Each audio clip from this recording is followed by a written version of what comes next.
کہیں یہ ڈرامے کا سین مسرات ہے. ماں آوازیں دیتی رہتی ہے, ہمیں پرواہ کوئی نہیں ہوتی. اور حضرت ذوالنون مصری رحمت اللہ تعالی علیہ,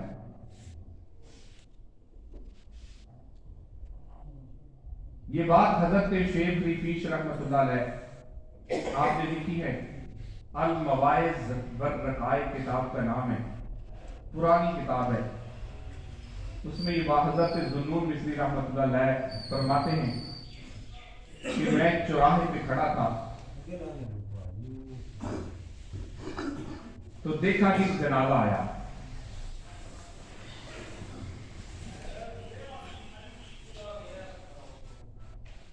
آپ فرماتے ہیں کہ ایک جنازہ آیا, 4 بندے ہیں جنازے کے ساتھ. کتنے؟ صرف 4. چاروں کو جنہوں نے 4 پہ اٹھائی ہیں, 5واں کوئی نہیں. حضرت ذوالنون فرماتے ہیں کہ میں بڑا حیران ہوا, ساتھ چل دیا, جنازے کا گئے, جنازے کا بھی بندہ کوئی نہیں. تو وہ جو 4 احباب تھے نا, وہ کہنے لگے حضرت آپ کوئی صاحب علم معلوم ہوتے ہیں تو جنازہ بھی پڑھا دیں. حضرت ذوالنون فرماتے ہیں کہ جنازہ پڑھایا, تدفین شروع ہو گئی, دفن کر رہے تھے.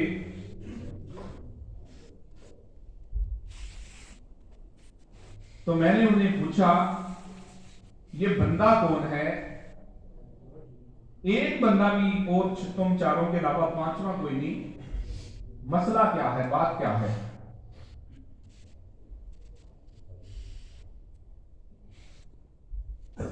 تو وہ کہنے لگے کہ حضرت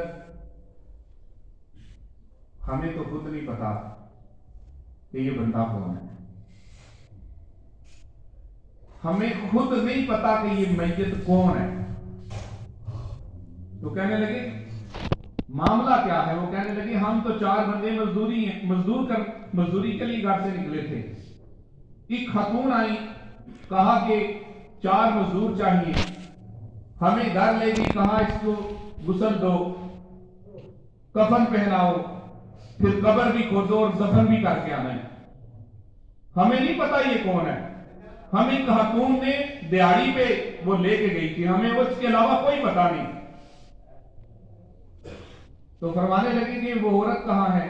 تو کہنے لگے کہ خاتون نے کہا تھا کہ جب تک تم تقریباً دفن کر لو گے تو میں اس وقت آؤں گی. چند لمحے گزرے, خاتون بھی آ گئی. آتے ہی قبر پہ کھڑی ہوئی, آہوازاری کی, دعا کرتے کرتے گشی تاری ہوئی, بے ہوش ہو کے گر گئی. جب ہوش آیا تو چہرے پہ مسکراہٹ تھی. جب گشی تاری ہوئی, بے ہوش ہوئی تو آہوازاری کر رہی تھی, ہوش آیا تو مسکرا رہی تھی. حضرت ذوالنون فرمانے لگے خاتون یہ کیا معاملہ ہے, یہ میت کون ہے, آپ کون ہے, یہ بڑا عجیب سا معاملہ ہے کہ مجھے سمجھ نہیں آ رہی. تو خاتون کہنے لگی کہ اصل میں یہ جو فوت ہونے والا ہے نا, یہ میرا بیٹا ہے. یہ فوت ہونے والا میرا بیٹا ہے, لیکن دنیا کا کوئی گناہ ایسا نہیں جہاں اس کا ہاتھ پڑتا ہو اور اس نے نہ دیا ہو. اس نے ساری جوانی گناہ میں گزاری ہے. میں منع کرتی رہتی تھی, ٹوکتی رہتی تھی, میری بات نہیں تھا سنتا, اور کوئی گناہ ایسا نہیں کہ یہ کر سکتا ہو اور اس نے نہ کیا ہو. تو اچانک یہ بہت سخت بیمار ہو گیا, مجھے قریب کر کے کہنے لگا ماں میں نے تمہاری کوئی خدمت تو نہیں کی, لیکن ماں میری گزارش ہے, جب میں مر جاؤں نا تو ہمسایوں کو, عزیزوں کو نہ بتانا کہ میں مر گیا ہوں, کیونکہ انہوں نے یہی کہنا چنگا ہوا جان چھٹی ہے. تب جو کام جو سارے اسی طرح کے تھے تو نہ بتانا. خاتون کہنے لگی کہ میرا بیٹا کہنے لگا ماں میری خواہش یہ ہے کہ جب میں مر جاؤں نا تو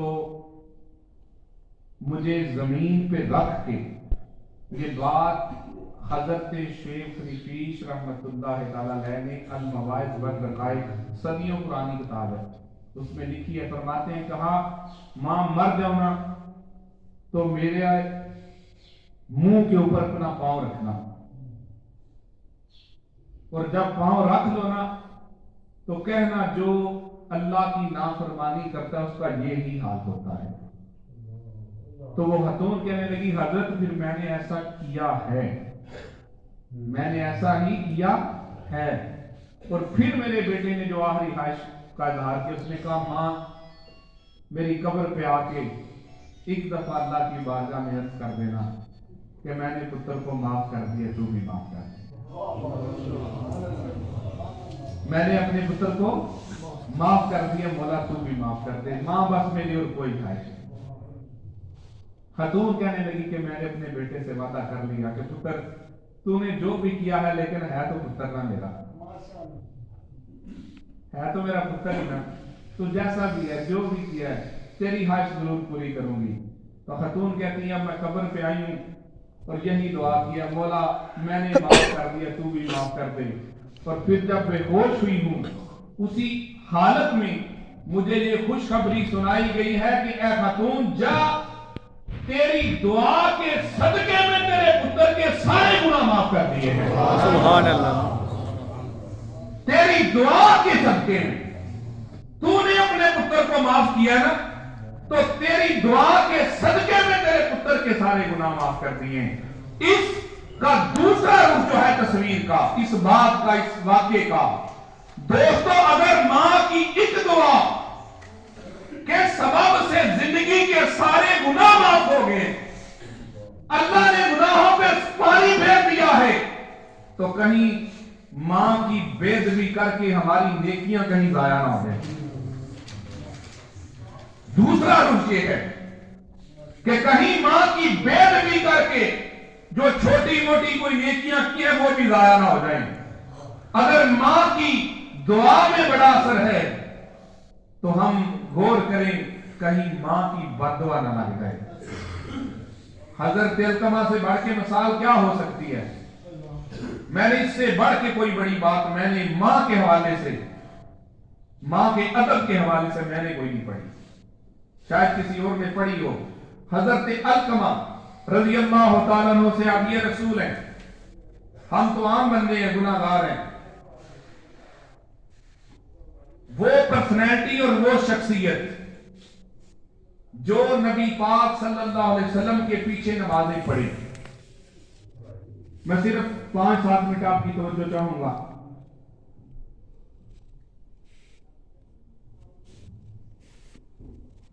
وہ بندہ جو نبی پاک صلی اللہ علیہ وسلم کے صحابی ہیں، حضور کے پیچھے نمازیں پڑھتے ہیں، حضور کے ساتھ جہاد بھی کیا کافروں کے خلاف جا کے، پیچھے نمازیں بھی پڑھتے ہیں، لیکن ماں کے ادب میں کوتاہی ہو گئی،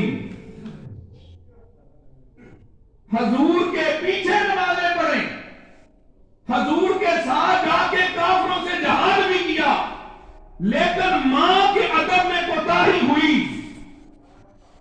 جب آخری وقت آیا نا، حضور نے پوچھا القمہ نظر نہیں آ رہا، عرض کی یا رسول اللہ بیمار ہیں، بڑے سخت بیمار ہیں۔ میرے کریم آقا صلی اللہ علیہ وسلم تشریف لے گئے، حضرت بلال ساتھ ہیں اور بھی صحابہ ساتھ ہیں، گئے دیکھا حالت بڑی خراب ہے، لیکن زبان سے کلمہ نہیں نکل رہا، زبان سے کلمہ نہیں نکل رہا۔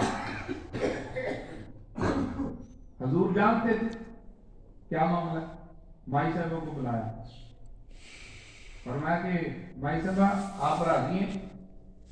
عرض کی یا رسول اللہ نہیں، میں خوش نہیں ہوں پتر سے، یہ بیوی کو ترجیح دیتا تھا، چاہے وہ غلط ہو یا صحیح اسی کی طرفداری کرتا تھا، میں خوش نہیں ہوں۔